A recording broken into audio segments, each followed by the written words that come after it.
So yeah, the amount of money spent on influencers now Yeah. for 2023, it's projected to be $21.1 billion on influencer marketing.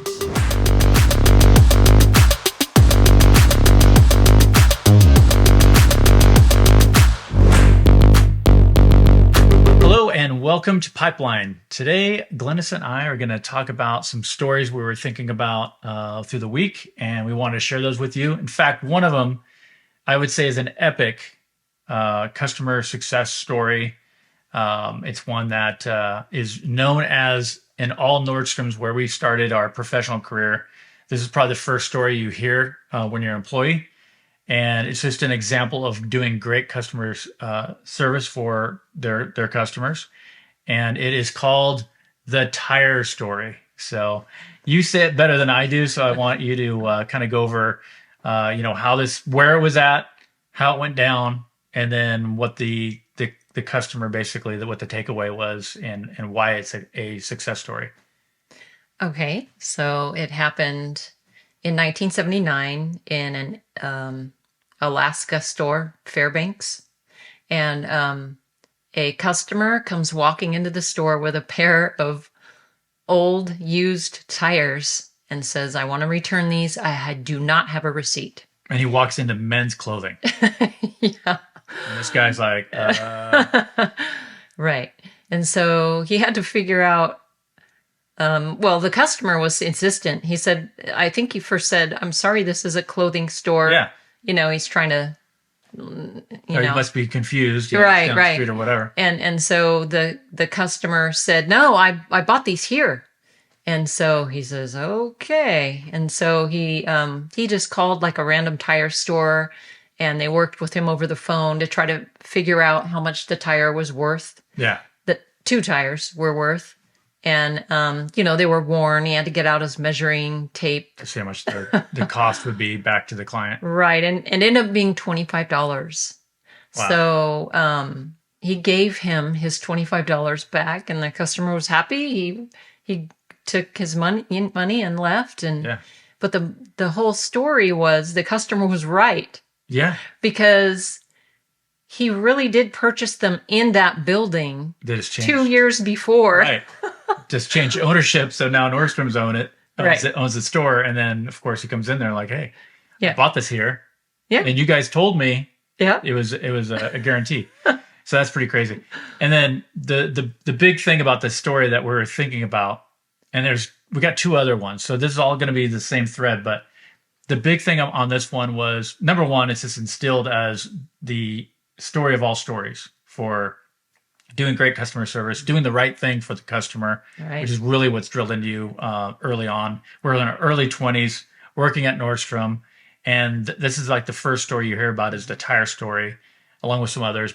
But it just gives you an idea of how important it is to do the right thing for the customer, and that you'll be right no matter what. They'll back you up. Mm-hmm.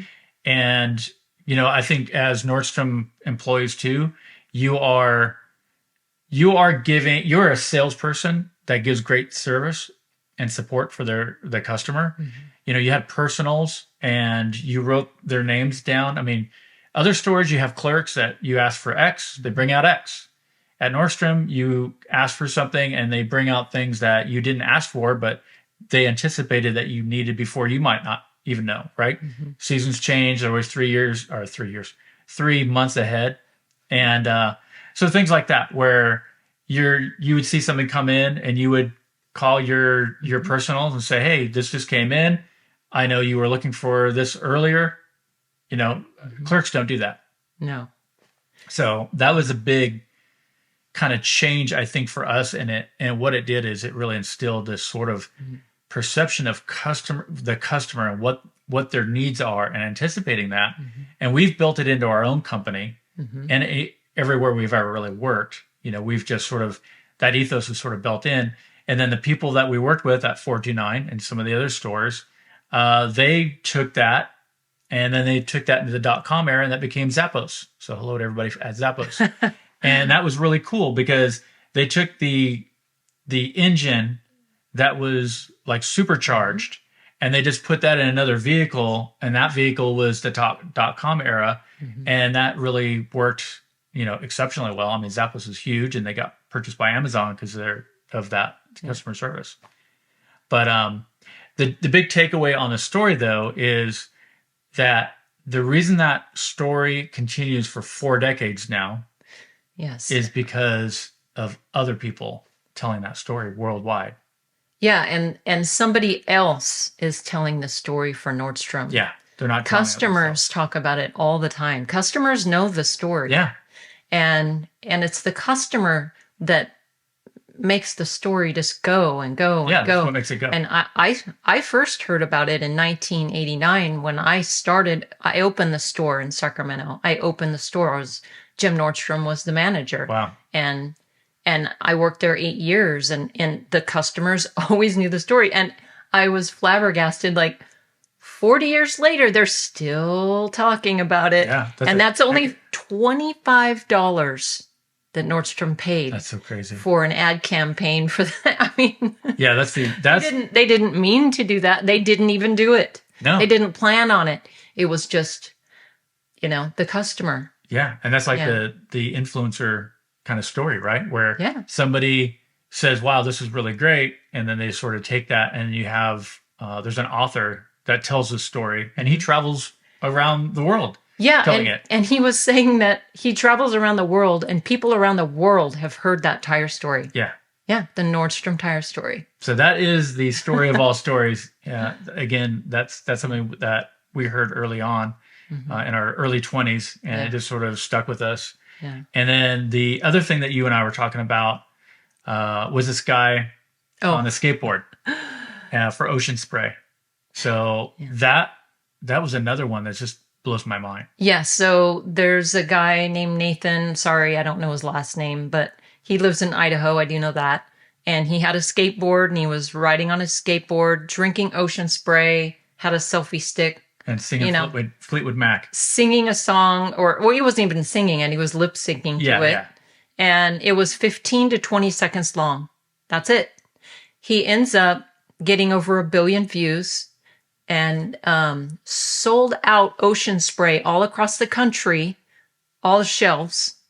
And Ocean Spray said, oh my gosh, they had no idea that They could never do that. They could never do that. There's no way. And they were so grateful to him. They bought him a new truck, filled to the top with Ocean Spray, and somebody made him a skateboard, like a custom skateboard, and I think they're selling that. I mean, it's just... That just shows you the power of the individual. Yeah. Ocean Spray could have not done that. Right. If they made an ad of somebody skateboarding. Right. It'd been like a Mountain Dew commercial. Like, oh, okay, yeah, it's a commercial. But from another person doing it, it has way more power. It does. Yeah. The power of influence. There's something about that, though. And the psychology of it is really profound. And then this continues to be a growing trend and market. Mm-hmm. But before we sort of get into some of the numbers and stuff that I was thinking about, or at least you were telling me about, because I can't remember any of them. But the other thing I wanted to say was there's another thing that we're watching, a new movie called Air. And it's the story of Michael Jordan and how Nike, got him as a customer to represent their product. And man, there's just so many takeaways from this movie from a sales and marketing perspective, especially. Yeah. So we're looking at it, a little bit differently because the marketing guy was coming up with some great material that wound up being used within the pitch I would say it was very personal. That's like the very first thing I think of when I think of the movie is how personalized Nike was on their approach versus Converse and Adidas was just sort of like, you can be one of the people that, represent our product, but not very personal. And they didn't really, you're one in a number. Right. And then Nike comes, and they know that he's going to be an important piece, but of their future, if they could get into this and into this agreement with them. And so they build a whole product around him. And I think that was just incredible. Like the whole story's incredible, really. Yeah, they personalized the shoe for Michael Jordan. Yeah, I mean, much more personal, much more important. So and at the family level, like the mother was really involved in managing his career, and so the whole family's there, and they have a more of a heart to heart, real conversation with him at the end, and that's what sealed it. Was, look, we see the future. We know he's going to be an incredible athlete, and Nike wants to be that brand that builds us around him, and he's going to have his own shoe, and seemed to work out pretty good. I think the numbers proved the gut instinct on that to be spot on. So that was a great story, though. Yeah, it's another influencer. Yeah, the influencer for all influencers, though. Right, huge. Yeah, but that kind of does show that trend, though, and obviously that's an extreme example, but just the validity of having Michael Jordan's your subject matter expert in basketball. Yes. Nike is not. Michael Jordan knows more about basketball than Nike. Yeah. So they used the perfect person. Yeah, it was it's an incredible story on how they built that around him. But even if a company knows just as much or if not more than a subject matter expert, I think the other thing is, and this is why this is a growing trend, is when a company says they're great, it's like, okay, yeah, it's an ad. It's always seen as an ad. Everyone's the greatest and the number one and the leading this or that. And I won this award and that award and this. Yeah, and from a customer perspective, it just comes off like more, marketing type of advertising. Really is what it's going to be. No matter how good the ad is, it's always going to be an ad. And that's why I think you see other people. I'll put it this way. Like when I look at a product, like I was looking at a camera today, and I was just sort of going through, I won't say the brand, but there's various camera models to look at for doing, videos like we're doing here today, but our other videos. And yeah, I don't go to the manufacturer to learn about the product. No. I go to other reviewers that talk about the product and how they're using it in their workflows and how well it performs. Yeah. Because you're going to get a more accurate kind of representation of the product. Mm-hmm. And usually it's faster. Like you're going to get something that just goes and gets to the point of what you're trying to get to, where you're not wrestling around the marketing material. Yeah. At least for me. So that's one of the big takeaways too, I think, of why the B2B market's growing. But you were telling me some numbers that I got it. So this is crazy. So yeah, the amount of money spent on influencers now for 2023, it's projected to be $21.1 billion on influencer marketing. So that's how much they're paying influencers? Yes. Wow. Yes. So that just shows you that works. And yes, it works because $992 billion was spent in sales in 2022. Not spent in sales, sorry. Made in sales. So they made 909. Yeah. Okay. So yes, that's how much in sales that they made on influencer marketing. Wow. And for they have a projected number of $2.9 trillion for projected to be by 2026 spent on social. So it's just going to influencer marketing. I'm not talking about regular from a brand. I'm talking about influencer marketing. And I would separate all these numbers I just said was specifically influencer marketing numbers. And that's, if you separate everything out too, you're looking at, you got B2C and then you have B2B. Yeah. And so, and this is how it always goes is B2B looks, B2C is always kind of trending first on how they do things. Yeah, sure. And so I see the B2B market grabbing this more and more because they see it works. And now they're going to be like, wow, we're going to have to adapt this for B2B. Yeah, and marketing is coming up with, specific influencer budgets Okay. Marketing budget for that now. It's funny how it's something like 93% now have an influencer marketing budget.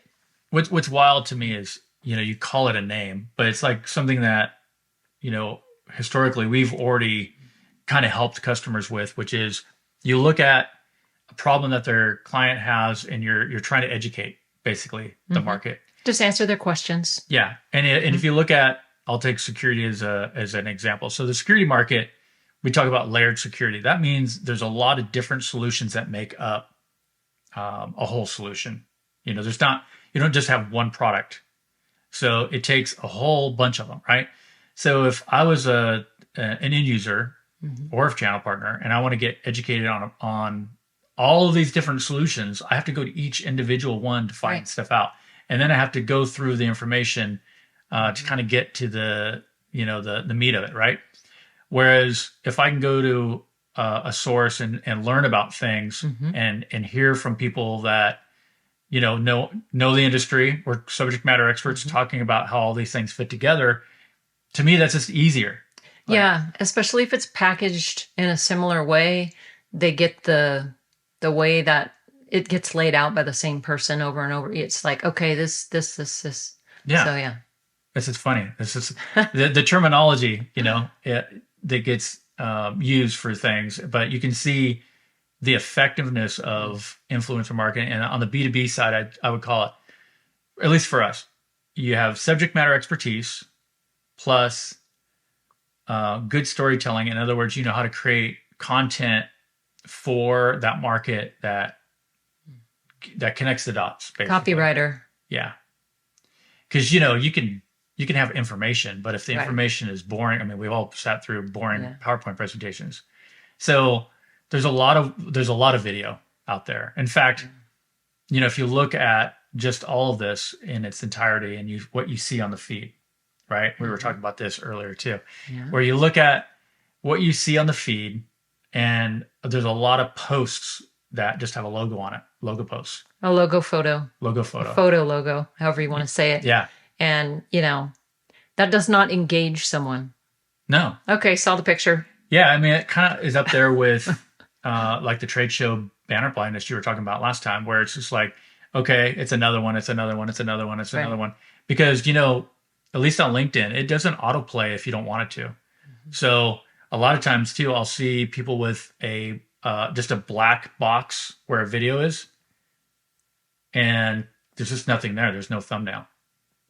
And so, they need a graphic artist. Yeah. Well, we take our time at all. Well, we do all that. So, but I think about like when I think about the thumbnail when we're creating that, my inspiration is Gary Larson, right? The Far Side, where he would tell you a whole thing in just one pane instead of, all other comics had multiple to tell their story. He did it in one pane and would have like the Far Side was just great, right? But he would tell a whole story.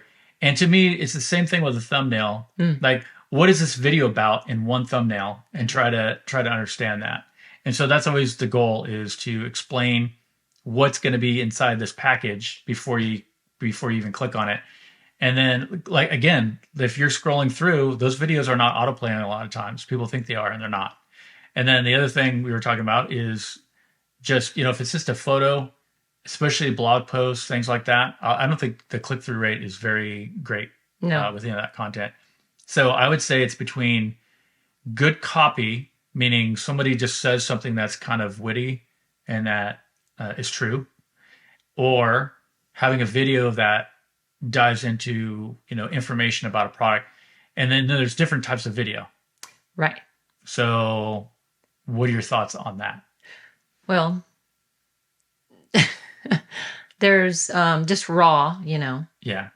Walk and talk. Yeah. Yeah, it doesn't really need to be, but if you're trying to explain something like an explainer video, you kind of have to have a script.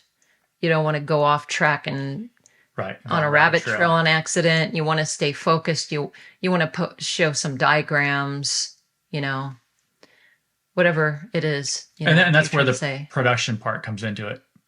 So but you have ads. And this is, I think, the big takeaway that we had earlier was you just see on a when you see any video almost from any company, what is it? It's usually a product dancing around to music, and that's it. So it's just like, oh, this is cool. And it's so often that it could be any product. It doesn't. Yeah, after a while, they start blurring together. It's juice spinning around to music. It's a camera spinning around to music. They're all the same. It's just after a while, it does not engage. Well, it doesn't tell it doesn't give them any information. Yeah, it's just here it is. Or I call it brag posts. So a lot of it too is just like, oh, we won this, or we did this, or look at us, or here we are at this thing at whatever insert event. And I think, again, this is because of our Nordstrom kind of start, is the reason, and I'm not saying that those things don't have a fit in the feed, but you have to also have information for them to digest. And I think, well, there's two things. That if you're thinking about the client and you're putting material together, that's cool. You got to have that. But I also think it's really important to have someone else tell your story, because you telling your story is going to no matter what, it's going to be more of an ad. Even if it's an explainer, it's still going to be more of an ad versus, when I look at reviews on Amazon or anywhere, I'm on there to learn about something. Mm-hmm. And I think other people kind of describing a product or going through, how it works, there's just a lot of legitimacy to that. Yeah, and you can definitely tell more about whatever it is through video. Yeah. No matter who you are. And I think the photos with logos on them has become oversaturated. Yeah, and it worked. You did it. Yeah, I mean, it used to work. Yeah. But everyone's doing that now, and it's just, whatever the picture is, it's just a logo in front of the picture. Yeah, after a while, you're just skipping through it. And it's not personal. No, it's not. Yeah. I mean, there's, some people will have something better than others as you're going through, but it is interesting to kind of break those things down. And to see how effective each one might be. Yeah. I mean, I guess that's what we do for a living is we do look at trends and then also what's the effectiveness of this particular thing at this time. Right. And then those things change over time. So it's like if we were doing what we did 10 years ago, then that wouldn't work very well. So I think that's another big issue is people get comfortable doing the exact same kind of tactics or whatever you want to call that. And then it becomes less and less effective. I mean, in sales, that's extremely true. Yeah. Because, just in terms of email copy that goes out, what worked 2 or 3 years ago would sound ridiculous right now. Mm-hmm. So you always have to be changing and adapting to where the customer is and understanding them. I mean, there's certain things that'll never go out of style, and that is know your customer, do your research, understand what problems they're actually going through so you can sort of anticipate what their needs would be. There's just a lot of lazy kind of, I think, sales tactics that go out there, and you can't make up for doing the research and understanding the client. And that's another big piece, like I was saying, is like, before anyone buys a product, the first thing they do is they research. And so if you're going out and you're looking at, I want to understand more about this product and everything, they're doing that before ever calling the company. So if you're not investing in helping these customers, this is like, I guess, dark funnel, right? So these customers are not on your radar yet, but they're on the website. They're trying to find out about your products. Mm-hmm. And so I think a lot of people put like these kind of barriers. Usually it's, fill out this form and then you're going to get pestered to death by our salesperson versus here's information. Here's information. What do you need? So that way you can speed up that sales process by giving them everything they could possibly need to make an informed decision. Mm-hmm. And I think the companies that do that are going to do better, especially now. Now it's high stakes. Now it's like, okay, you could probably get away in a good market with kind of poor methodologies, I guess, of having, you know, your website and information that you're putting out there. But now it's going to be, you know, people are going to make choices and keep things or not keep things. And I think the companies that are thinking about the customer deeply and anticipating what they need before they're on their site, that's going to be a winning combination right there. So yeah, that's really just thinking about the customer. Yeah. Like the whole thing is for the customer. Your videos should be for the customer. Your product is for the customer. So. And that's the thing. It's like they create products for the customer. So they had to think about all this stuff, right? From just a day-to-day standpoint. Yeah. Yeah. And then like, what are you doing on, right, you know, on the marketing component? Like to me, you know, video obviously and Wave Media, which launched recently, is about creating videos for our clients and doing it in a way that it's from us, not from them. But I was going to say that's a marketing component. But our thing is we work together, you know, from marketing and sales, working together tightly to everything should basically help to educate that client. So that way you speed up the sales process and you're actually helping your salespeople. Yeah. And I think having another person telling your story, telling about your product, it just gets more views. It's more interesting to them. I mean, we see the feedback. Yeah. Oh, that's a huge thing. And on top of that, I just kind of wanted to go back to this. There's macro influencers, which are like a celebrity. They've got millions of people following them. Yeah. And then there's micro influencers. And when they did a study I think this last few months ago, they found that micro influencers had more sales, more influence over the audience because they have more of a relationship with them. Sure. If somebody has millions of people following them, there is no relationship there. Yeah. And so it was really surprising, those numbers, because the micro influencers were the ones that actually sold way more. That's cool. Yeah. Because people want that. They want to engage with someone else. They want to ask them questions. I mean, we get emails. They ask us about these things. Right. And we're engaging with our audience every day. It's not just a video we're engaging them with them on. Right. Yeah. Yeah. I mean, to me, the video component is just the evolved presentation where you see presentations that are really bad and you're like, oh my gosh, you know, you're putting everyone to sleep. Stop it. And so you're like brevity, you know, keeping things kind of spot on. And then to me, video is just the new way of me to explain things and break things down so it's understandable and it gets to the point and it doesn't go around and around in circles. So, and I guess the idea is that that's sort of the new way of doing that. But I had to drive from place to place to place to place to do the presentation. So if I was doing 5 meetings a day, I mean, that's, you know, driving all over the place. And then if you can do this where you're creating these videos and you're educating at scale, then to me that's sort of a no-brainer. Like you're kind of bringing all these best components that we've seen over the years. And I think of Tech Expo. Like the idea there was we're going to create a road show and we're going to have all this great technology. And then we're going to talk about how these things apply to the customer that uses them, right? And we had the chief of police in San Diego.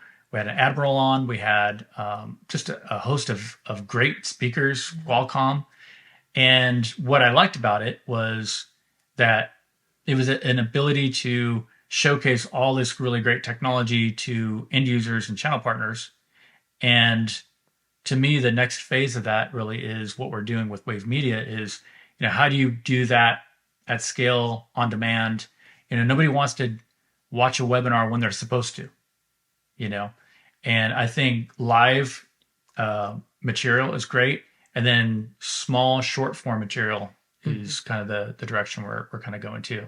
Yeah, and that show, I mean, there was a lot of effort put into that show. It took a lot of time to make, but it's a lot easier to do video after video after video versus, okay, we did this one show and that's my one a year video. Well, I got to fold everything up. And I mean, you were on the news and everything. Okay, now what are you going to do next? And you're like, well, you need to keep, it's the relationship you're building with your audience, your potential clients or whatever. Yeah. So you can't just do a couple of trade shows a year. That's not, and not everybody can go there either. No. And to me, the other vision of it is that you're working with whoever, like meaning if I like this product, then I want to talk about it. And I want it to be included in sort of the larger scope of, again, layered security in this case. And I think, if you take what kind of drives us again is, how do you put these things together in an informative format? That's a nice one to say, isn't it? And I think we did that, but we just did it in a paradigm that was limited by travel and setting things up. In the physical world. Yeah. Yeah. And even with the physical world, within that world, it's so-and-so isn't in the office right now, so you can't go and show them what you want to show them. So that, and the thing I like about creating a video is that it allows you to kind of take your time and put together exactly how you want this to be laid out. And like you said, you can have, infographics and different things on there and tell that story. And then just, to me, it's all about keeping it, brief. People don't have a ton of time to, just listen to a billion of these things, but they can. But to me, it's just like, okay, here's this little snippet about something, and then just kind of keep those going. But yeah, what you're seeing and what the ideas you're talking about this week, that just blows my mind. Those numbers are crazy, and I think that we're heading that way. We just sort of kind of stumbled on that, really. I mean, we didn't intend to do that. I think we just used our knowledge of the market and what we liked. We're just trying to help somebody understand something so that they can make a decision. Yeah. And quickly.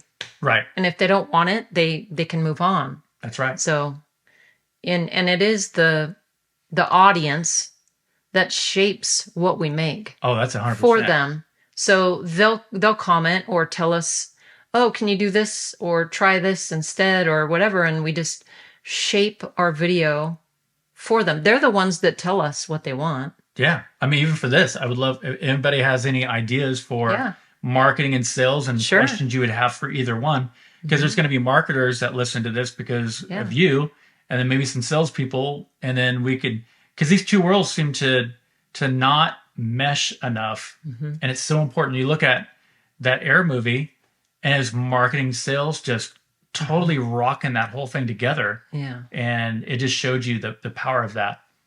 And I did check out the music on that. I was like, did this song really come out in 1984? But it actually came out in 83, so it was that Night Ranger song. Oh, okay. It was legit. It did hit the right time frame there. But anyway, it was a good movie. I think it was fun to see how they put all that together, and I think Matt Damon and Ben Affleck did a good job. Yeah, I just wanted to ask if anyone has anything else they took away from that movie. Yeah. Put it in the comments. Maybe we missed something. It would be kind of fun to see what what their insights were on it. And then what the salespeople, what they're thinking. I know there's, the personalized, the very end when he's talking to the mom and the dad and Michael Jordan, and he gets, got rid of like the standard kind of presentation and then just really leaned in. And I think that's good when you speak from the heart and people realize that, no, we really think these things and we really believe in our, not only our products, but in the person. It just shows. Yeah. And that's what they saw. So I think that's pretty cool. Yeah, it's neat. I really liked it. I thought it was a good movie. Yeah, especially right now. I mean, that literally dovetailed all through what we wanted to talk about, which is sort of this idea of other people telling someone's story, or they're highlighting their brand, however you want to say that, where, I think of all the different people that I watch about a product, and it's always somebody else other than the brand talking about it. It's just wild. It's funny, isn't it? I know, you just don't even think about it. It's just very personalized. Yeah. Human to human. Here's it is. If it's the company making their own video, it's just not watched. It just isn't. I mean, it's different. Yeah. It's seen as, well, I don't know. Let me see about that. Yeah, it's a trip. Yeah. So I think that's a big takeaway, and that's going to be a high growth, you're saying, for 2023 and on. Wow. So that'll be interesting to see how all these things go and what the timing is for us, as a company that does sales and marketing and really focuses on, for us, the future is video and what we're doing, because we're finally really able to take, our experience in copywriting. You had video, TV background, and all these things are sort of meshed together. And we're just having fun, putting these things to the use for the client to help them. And we see a niche that isn't being filled, at least, in certain areas, at least. I mean, I'm sure there's other B2B influencers that are out there, but, not doing exactly what we can do. So that's the difference, I think. Yeah, in television and radio, too, that it's the demographics that you sell or that you put your ad on for those demographics. True, yeah. So social media is a little different. Yeah. I mean, you have to know what you're going for. Who are you speaking to? You don't just make one random video and that's it. Like, it's more, you make a video for this age group. You make a video for that age group, and you're going to put it on this platform and then put this one on the other platform. I mean, it's a lot more intricate than television. They're just buying a program. Right. But when we're creating a video, it's going to be on an application that's being solved. Yeah. And so that sort of just goes out. And in terms of that demographic, it's going to be a security manager. Right. Right. And then the system integrators that cater to that market. But you're right. Like, for us, it's not just a security person. Right. It's what vertical are they in? Because their needs are going to be different than somebody in a different vertical. Even though it's security, it's still different. So yeah, it's true. Like, each one's going to be a little bit different. We even have end users that are pretty amazing. I know. Again, if you from the heart, I think if we're just doing what we think is right in terms of, I just want to provide great information and package it in a kind of infotainment way. I think they love it. Yeah. From what we've heard. And if they don't, we'll hear that and we'll change it. That's right. Yeah, exactly. So if anybody has ideas on our stuff, we'd love to hear that. But I think, this is all we want to do is really help customers explain. This is what we've always done. We help them to explain what their product does and what it does well and how it compares to other products.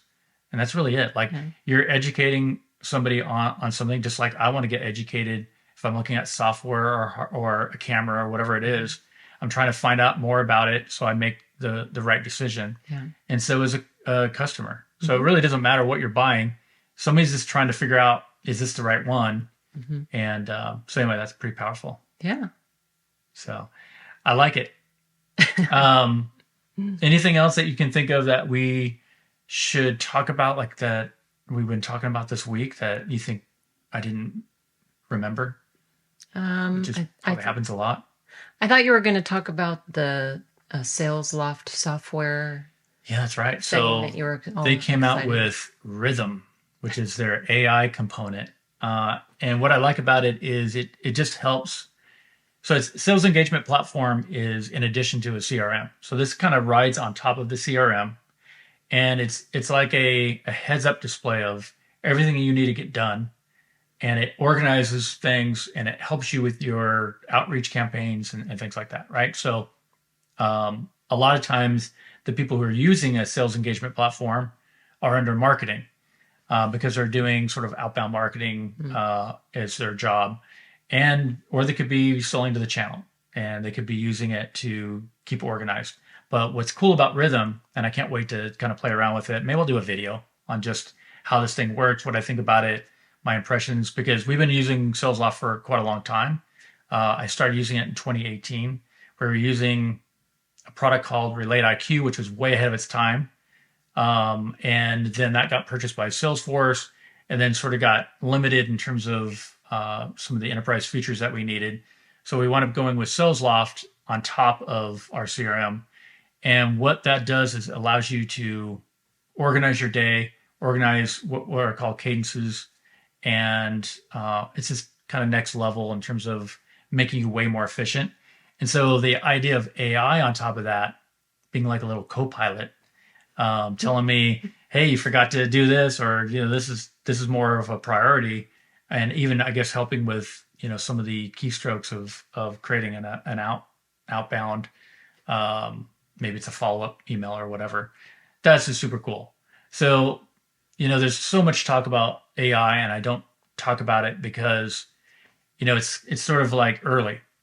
Yeah. And everyone's just going gangbusters on talking about, ChatGPT and all these things. But, of course we're looking at this stuff and we're seeing, what can really help. And to me, this is what's cool, is a software program like SalesLoft taking AI and making it usable inside their product. So it's very specialized. And I just think that's where the market's going to go. So we help our clients with implementing SalesLoft and kind of fine tuning it. And so we'll have more up on this later. But yeah, it's early. I haven't even had a chance to play with it yet. So I can't wait to kind of see what this will do for us. But, nothing's like a magic bullet. You still have to do work, and you still have to research your customers and be personal and do all the things that are really important. And I think it's funny. It's like marketing is seeing the benefit that sales saw and personalizing, knowing the customer, getting more information about the customer.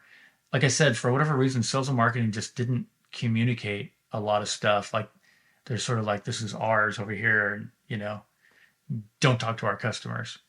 And we've never done that, of course, because we're working together on all this stuff. And I think when you really plug into the customer and their needs and understanding how to shape your products and services around them, that's where the magic happens. So for all the sellers out there, you got to help your marketers, because they can help you exponentially do a better job.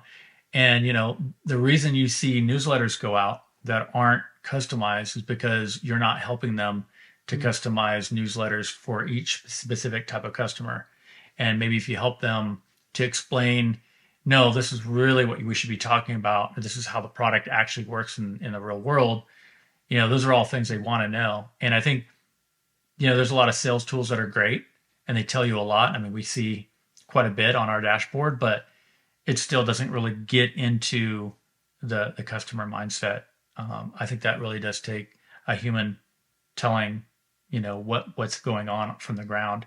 And so I think that's really important. But yeah, I mean, I think sales and marketing working together more, that's where the magic happens. Yeah, sure. You look at Air. Air is a great example. Yeah. Anyway, that was sort of the big download from the last week of things that we were talking about. And I would just say again, I would love to know what a seller's ideas were about Air versus the marketing side, what their thoughts were on that. Yeah, that'd be an interesting little take in the comments. So. Yeah, it'd be kind of cool just to see what people's thoughts were compared to each other. But anyway, that was our edition of Pipeline. I hope you enjoyed it. We love making these just because we talk about a lot of stuff through the week, and Sunday's sort of our day to chat about all this stuff, and we'll just do it on air and talk about these things that I think are trends or things that are going to help marketers and sellers. And at the end of the day, it's going to help their customers to find their products and enjoy their solutions. So that's our story. thank you for joining us for Pipeline. And until next time, take care. Bye-bye.